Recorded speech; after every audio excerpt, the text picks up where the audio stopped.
자, 오늘은 고린도후서 7장 9절에서 11절의 말씀을 가지고 하나님의 뜻대로 행하는 근심, 하나님의 뜻대로 행하는 근심이라는 제목을 가지고 함께 말씀을 나누길 원합니다.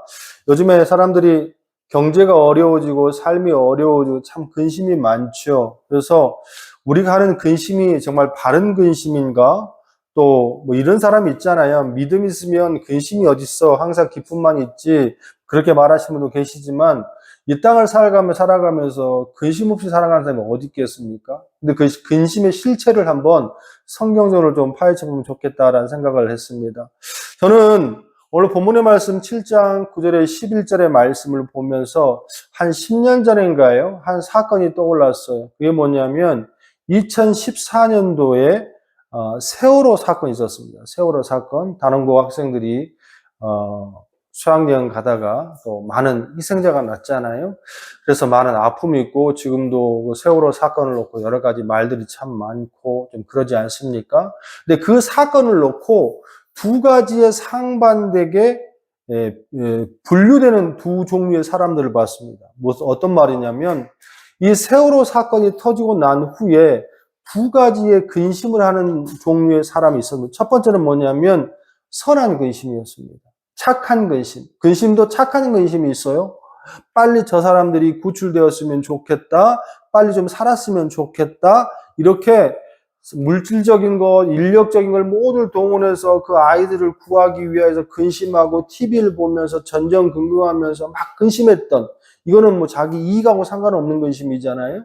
이런 근심이 있고, 또 그 당시에 사건이 그렇게 터지고 난 후에 여러 가지 유가족들을 이제 보살피고 하는 과정 속에서 제 기억으로는 다람쥐 택시라는 분들이 계셨어요.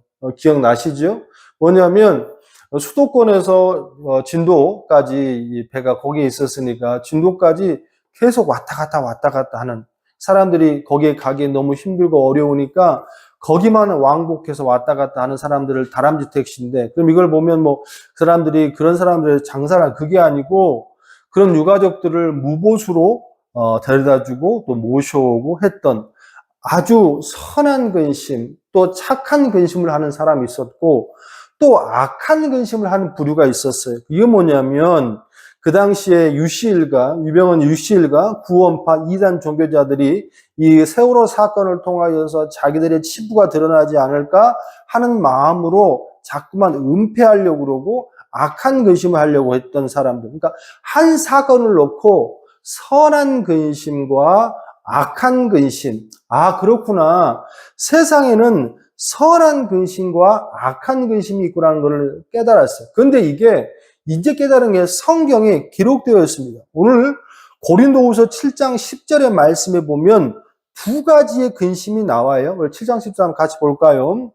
하나님의 뜻대로 하는 근심은 후회할 것이 없는 구원에 이르게 하는 회개를 이루는 것이요, 세상 근심은 사망을 이루는 것이니라. 오늘 본문에서 두 가지의 근심을 말해주죠. 첫 번째는 뭐냐면 하나님의 뜻대로 하는 근심이고, 또 하나는 어떤 것이죠? 세상의 것을 채우기 위한 근심이다. 우리의 삶을 돌아보며 곰곰이 생각해 볼 필요가 있습니다. 아침에 눈을 떠서 시작해서 잘 때까지 사실은 많은 생각과 많은 근심들에 살잖아요. 나는 근심 없어, 나는 모든 것이 행복해 하는 사람은 극히 드물 것 같아요. 왜 그러냐면 눈을 뜨자마자 우리가 살아가는 과정 속에 매일같이 이 근심이라는 것을 떨쳐버리고 살 수가 없거든요. 오늘 본문의 말씀처럼 그러면 나는 선한 근심, 하나님의 뜻대로 하는 근심을 하고 사는 사람인가? 아니면 악한 근심, 나 먹고 살기 위해서 맨날 전전긍긍하면서 그런 근심을 하고 사는 사람인가? 돌아봐야 한다는 거예요. 소원하고 축복하기는 여러분의 삶 속에서 하나님의 뜻대로 하는 선한 근심이 더 많아지는 여러분 되시기를 주님의 이름으로 축원합니다. 그런 맥락에 이번 한 주간은요, 두 가지의 우리의 행동을 좀 함께 하기를 원하는데, 첫 번째는 우리가 이 근심을 놓고 기도하기를 원하는데, 그럼 어떻게 기도해야 되냐? 첫 번째는 뭐냐면 세상 근심을 물리치게 해달라고 기도를 해야 할 줄로 믿습니다. 아직 일어나지도 않고 또 일어날 일도 없는 것을 근심하는 것도 문제일 뿐더러 또 하나는 무엇이냐면 그런 세상의 근심들이 나에게 몰려왔을 때 하나님 이 근심을 물리치게 해주세요. 이 근심을 이기게 해주세요. 그 근심에 대해 사로잡혀서 내가 아무것도 못하고 전전긍긍하는 삶이 되지 않도록 주님 도와주세요. 라는 우리의 삶 가운데 뭐가 있어야 된다? 기도가 있어야 된다는 거예요. 근심이라는 것이 얼마나 전염성이 강하냐면 집안에 근심거리가 있는 사람이 하나만 있어도 그 집안은요 쭉 내려갑니다. 얘기를 하지 않았어도 또한 그 사건이 별 크지 않더라도 그 사람이 근심하고 있다는 거 하나만으로도 모든 가족들이 다 전염이 돼요.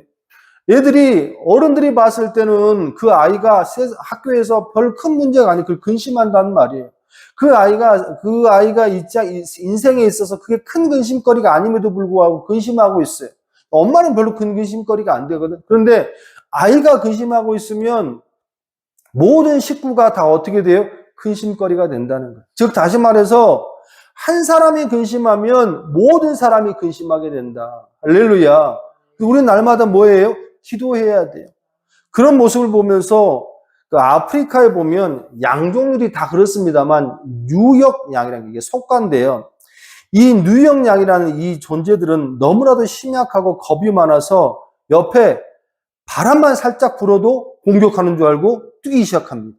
그리고 나뭇가지만 부스럭거려도 어떻게 해요? 뛰기 시작합니다. 그러면 한 놈이 뛰니까 어떻게 되는 거예요? 옆에 놈도 같이 뛰는 거예요. 옆에 놈도 같이 뛰니까 그 옆에 놈 어떻게 되는 거예요? 뛰는 거예요.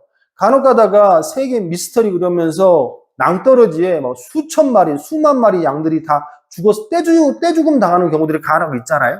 사람들이 그걸 보면서 쟤네들은 왜 자살을 했지? 쟤네들은 왜 죽었지? 그러면서 굉장히 심도 있게 접근하는데 답은 간단해요. 왜 그렇습니까? 한 놈이 뛰었어요. 뛰었는데 뭔지도 모르고 뛰었어요. 사자가 달려든 것도 아니고 늑대가 달려든 것도 아닌데 바람 소리에 놀라서 아니면은 나무가지 소리에 놀라 뛰었단 말이에요. 그러니까 한 놈이 뛰니까 옆에 놈이 뛰어서 뛰다 보니까 수천 마리가 됐어. 그러니까 나중에는 얘네들이 왜 뛰는지도 몰라. 무슨 말이냐? 걱정을 하는데 이게 걱정이 왜 걱정하는지도 몰라. 그냥 습관적인 걱정이 돼버리는 거예요. 막 뛰다 보니까 결론적으로 어떻게 멈춰야 되잖아. 아, 공격을 안 하고 있네? 사자가 없네? 멈춰야 되는데 5천 마리, 6천 마리 한꺼번에 뛰니까 앞에 놈들이 뛸 수 있어, 없어? 없는 거예요. 많은 인파가 몰리면 내가 가만히 있고 싶었어도 밀려서 계속 밀려가는 거예요. 그게 사실은 아주 정말 아팠던 추억이 있잖아요. 이태원 사건도 똑같은 거잖아요. 그런데 멈춰야 되는데 앞에 뭐가 있는 거예요? 낭떠러지가 있는 거예요. 그러면 앞에 놈들이 서야 될 거 아니에요. 근데 못 쓰는 거예요. 너무 많으니까. 결국은 어떻게? 앞에 애들이 떨어져 죽으니까 뒤에는 계속해서 어떻게? 떨어 죽고 결국에는 그 양떼들이 몰살하는 것이 뭐 때문에 몰살했죠? 바람 소리 때문에.